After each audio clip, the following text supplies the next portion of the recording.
Hi, I'm DJ Ware. On this episode of the Cyber Gizmo, I'm going to be looking at Fedora 39 today, which should release today, that's my understanding anyway. Hopefully, if by the time you see this video, it should be available for download out of their normal repositories. So let's dive in a little bit and talk about what some of the new features are.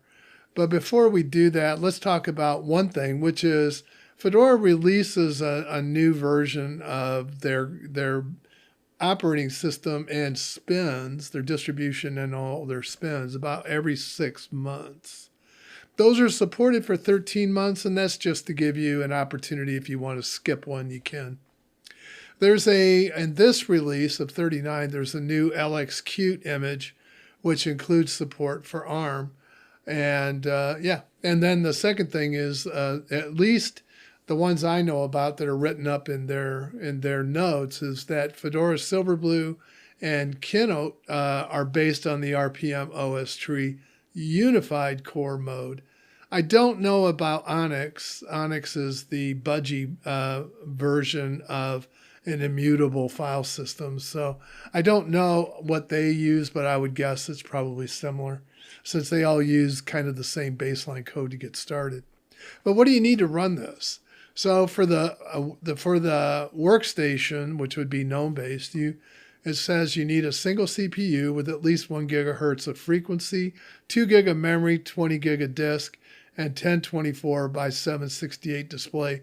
That is just at a minimum. You probably won't be able to do a whole lot with that, but the recommended is a 2 gigahertz dual core CPU or better. Yeah, probably more likely quad core today. 4 gig of memory, and I would recommend 8 gig if you're going to do anything serious with it. 20 gig of disk space, yeah, again, probably 32 or higher. Depends on what you're going to do. I mean, if you're going to build containers and have virtual machines, well, you're going to need a lot more storage than that. 1024 by 768 screen resolution again. So the first thing is that Fedora comes with the kernel 6.5. So we probably ought to go look at some of the changes in 6.5. One of the things is that the new 6.5 allows mounts to be seamlessly moved. I will show you this in a demo. There's some issues when you get into mounts that are mounting on top of each other, like if I mount it opt to opt, which happens sometimes in containers. They'll mount on top of each other as the containers are created and moved and all this stuff. So there's a problem with the existing mount, and this new patch fixes that. So let me show you what's going on here. If I do a find mount right now, you'll see that it's a normal file system. This just gives you more detail about your mounts, and it's a little bit nicer to look at than doing this, which kind of jumbles everything together and makes it difficult to read. What we're going to do is we're going to do a sudo mount bind opt to opt. Okay. And we'll do a find mount. You can see there's the mount under it. So this one has mounted itself on top of opt. And there's only one, but if I keep going, let's do it 5 times. Okay, and now when I do my find mount, watch what happens. Look at this cascade. This almost looks like a bug. You can see it goes on forever and ever and ever. So this is the problem that find mount was trying to fix. It looks to me like this might be logarithmic in the way. Obviously, it's doing recursion, and the recursion is not stopping. So that's the fix that's in 6.5. The other one is, I've talked about this one before. Cache stat call to retrieve cache state of files is now available as a system call. Also, this version supports UEFI specification 2.9. That introduces memory acceptance, and that's been a concern without it because of security and so forth. Also, secret memory on 6.5 is enabled by default. This is the first kernel that supports USB 4, at least in its initial setting, so it's not completely done yet, but as you know, everything gets done in piecemeal. We build up. MIDI 2.0 support is available in this release as well. So what about Fedora 39? What can we expect here? Well, probably one of the first change that we need to talk about is the EFI system partition, otherwise known as ESP. In the past, I believe that ranged anywhere from 20 megabytes up to 600 megabytes. And it's just not enough today. I mean, everything is expanding.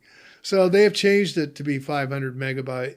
That kind of allows it to accommodate future bootloaders like UKI.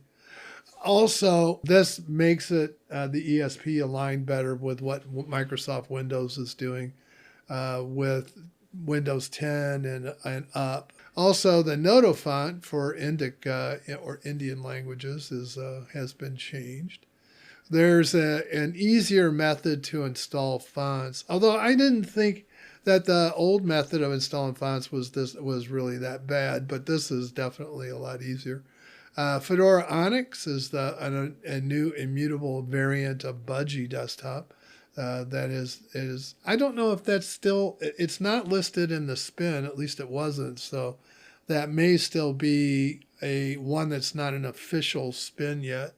But you know, you have to spend some time in the experimental category, and then they'll bring you in once they're certain that support is going to be there for it. As far as the main applications, is LibreOffice is 7.6. If you use spelling correction, Aspell, that's been deprecated and removed. There are better options today. And so the Fedora team felt it's time to put that one out to pasture. As far as the Toolchain, this particular version of Fedora comes with the GCC compiler 13.2. Bin utilities is 2.4. glibc is 2.38. The GNOME debugger is 13.2. That matches up, of course, with the C compiler. LLVM is 17. Perl is 5.38. RPM has been upgraded to 4.19. We'll talk a little bit about some of the upgrades to that. Golang is 1.21, Boost 1.81, and Python is 3.12. As far as security patches and security features, there's some new things that have been done.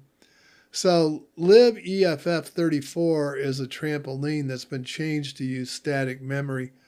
That's to reduce security and administrative risks from it being in dynamic memory, whereas I think is where it was before. Also, PAM console is being removed.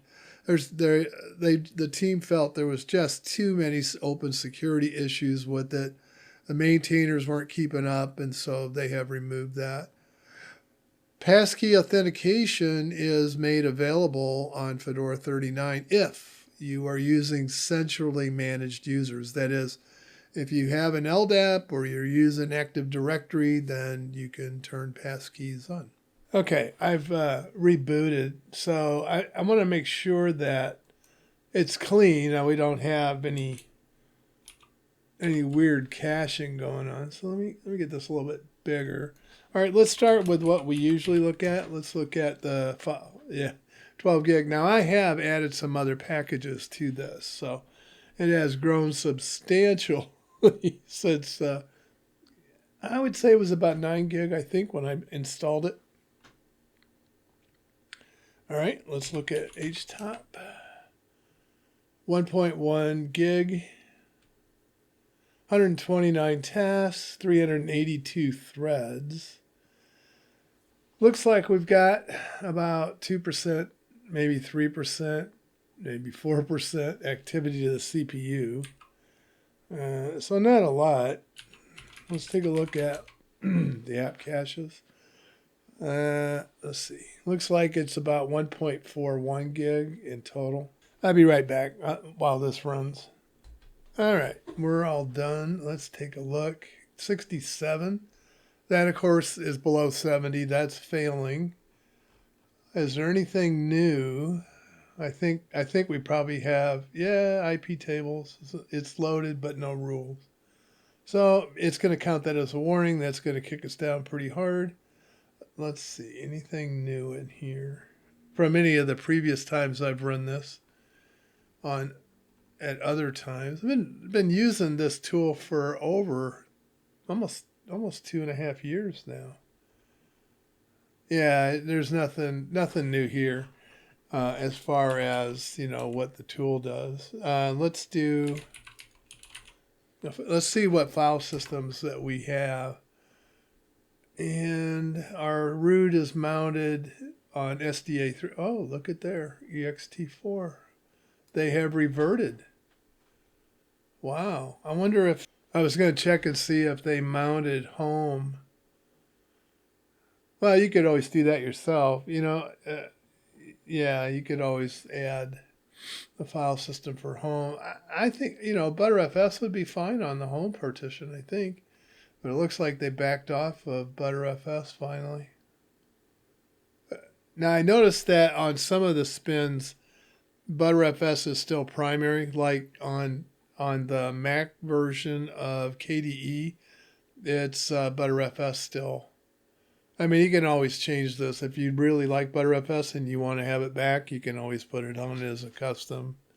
So not a big deal there. I think, I mean, obviously there's some new things here, like, this bar up here is different than it was. It's not, I don't think it's anything particularly new, but what it can do, so I can now flip, between my workspaces. The other thing that's kind of new is, let's go down here, and that's here in the settings, and down here in the about. So you have this version of displaying the information, but if you want better details, they've added this pop out, and you can copy this so that if you want to put that somewhere on a benchmark or whatever, you can do that. But this is a lot nicer way of displaying things. The fact that you could change the color of your cursor, I've changed mine to green. All that is, I don't know why this is a big deal, but I guess it is. Is up here. I set my cursor color to green. I mean, if you want it.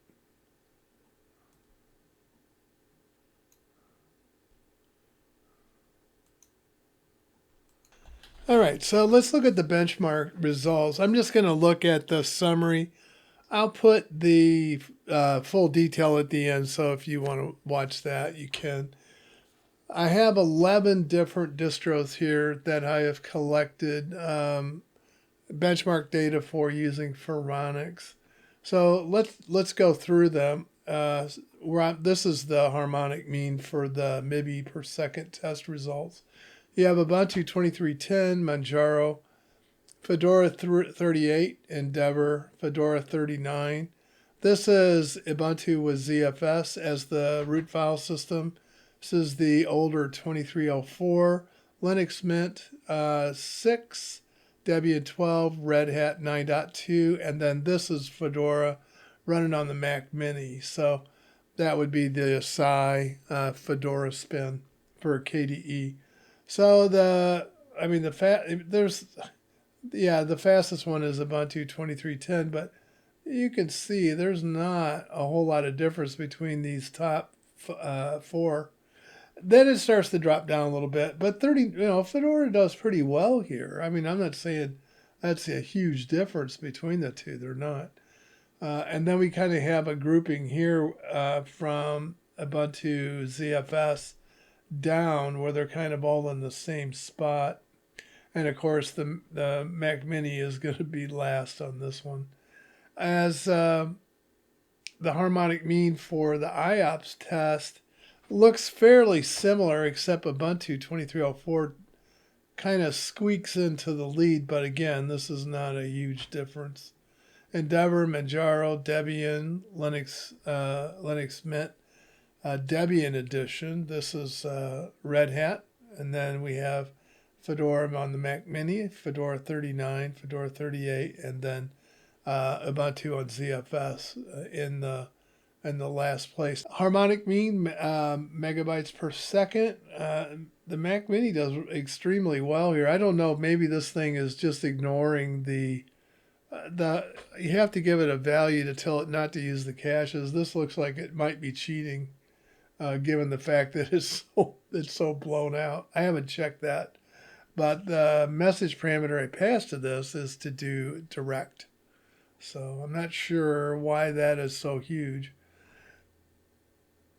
All right, let's go down here and look at the geometric mean of all the tests. I wish that Phoronix would fix this so that it was in order. But it looks like Manjaro was first, followed by Endeavor, then Debian 12, Linux Mint Debian Edition. Yeah, I missed this one. 2310, probably right after Endeavor. Yeah, so yeah, and then Fedora 38's here. Fedora 39 is at 27,919, which would put it down toward the bottom. Let's see. Geometric mean of CPU massive tests, 2.17 for the Mac Mini. And then these are all real close. I mean, this is probably down in the statistical noise.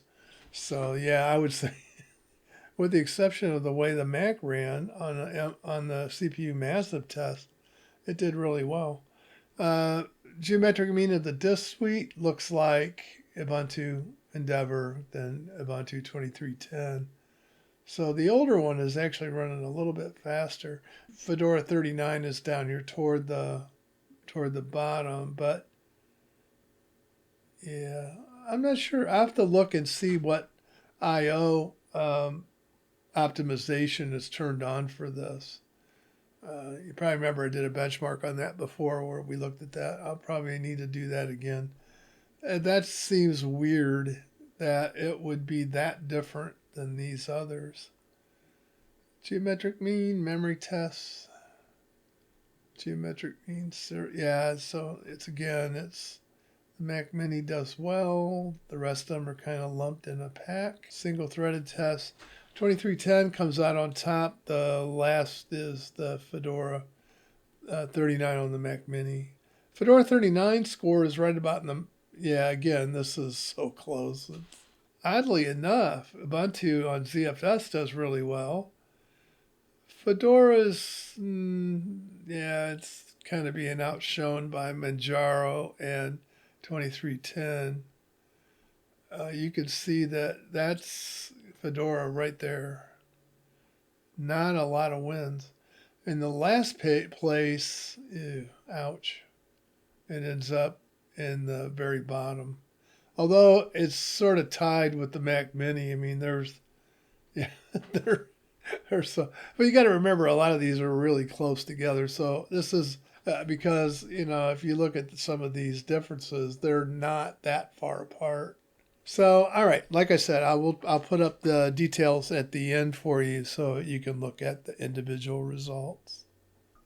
One thing I should say is that one of the things that didn't make this release was there was supposed to be a web-based installer, and for some reason it's just not ready, and so they elected to push it forward. So it may make its appearance in Fedora 40, don't know, but once that's hammered out and they've decided what's going to be in it, then we'll take a look at it then. But as far as the installer is concerned, it's the same, no different that I can tell anyway, no different. So yeah, I want to thank my sponsors today and for supporting this channel, and also thank you for watching this video, and I hope that you'll share it out with others. It helps other people see the video, and I hope to see you again